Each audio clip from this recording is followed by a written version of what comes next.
At eto nga at kasama ko na naman ang aking anak. Yan ang gusto niya, kasama ako araw-araw. At syempre gusto ko din yun. Mas panatag ang loob ko kapag kasama ko ang aking anak. Magandang araw po sa ating lahat. Hello Philippines and hello world. At pupunta na nga kami sa una kong pasyente. At sa pangalawang pasyente na nga ito. Nakasakay na nga kami sa jeep. Pagkatapos nga namin magpasyente sa malayong lugar. Nagutom na ang bata. Kailangan na daw niyang kumain.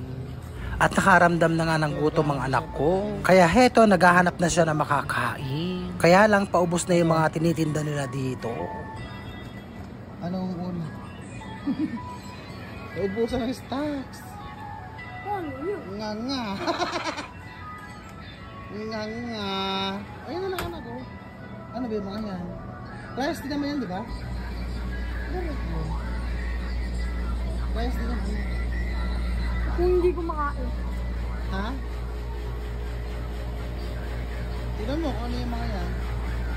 Ano kung hindi mo kilala. Hindi kilala ni Maron itong mga pagkain. O, ano ba yan? Pinapainit na namin. Wala akong mahanap. Stop mo na.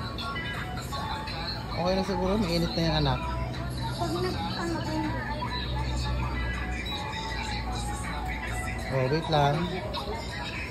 Hindi pa daw. Iyan mo na lang ano. Start na. Ano? Mainit. Dalakad kami. Okay. Dumaan nga kami rito para Malamig. dito manok. Malamig din. Saan ba tayo malamig? Ito oh. Ito po, isa po nito. Ilan? Isa Tatlo. po na ito.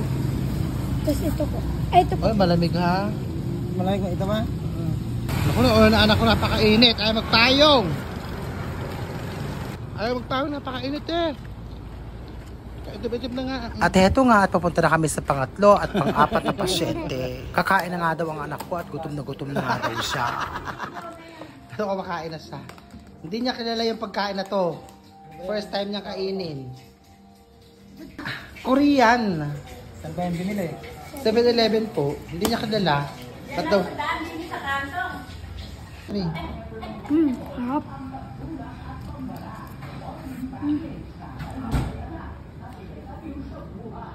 Tapos na rin ang panglimang Tapos na ang pasyente. aming maghapong pagtatrabaho. Mag-aalas 3 na ng hapon.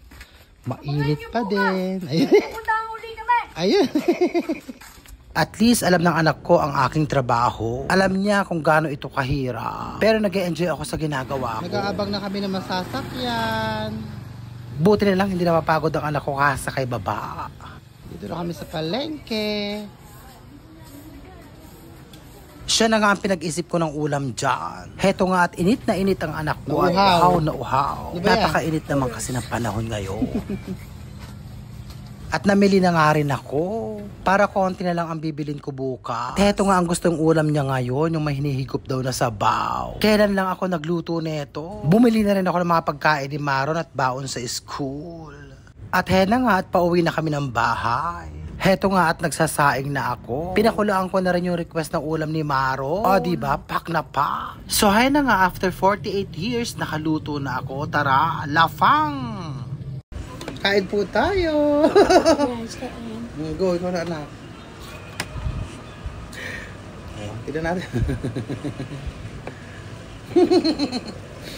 Diyos ko, napakatagal ko pinakuluan. Sarap. Isang oras kalahati. Ako nga Yummy. din. Ang sarap. Hindi ba siya? Ay, meron siyang ano. Gabi! The babies. Tapos may sili at patis. Ay! Kumakain ka? Ba? Naku, maanghang anak. Tapang ako. Kain po tayo!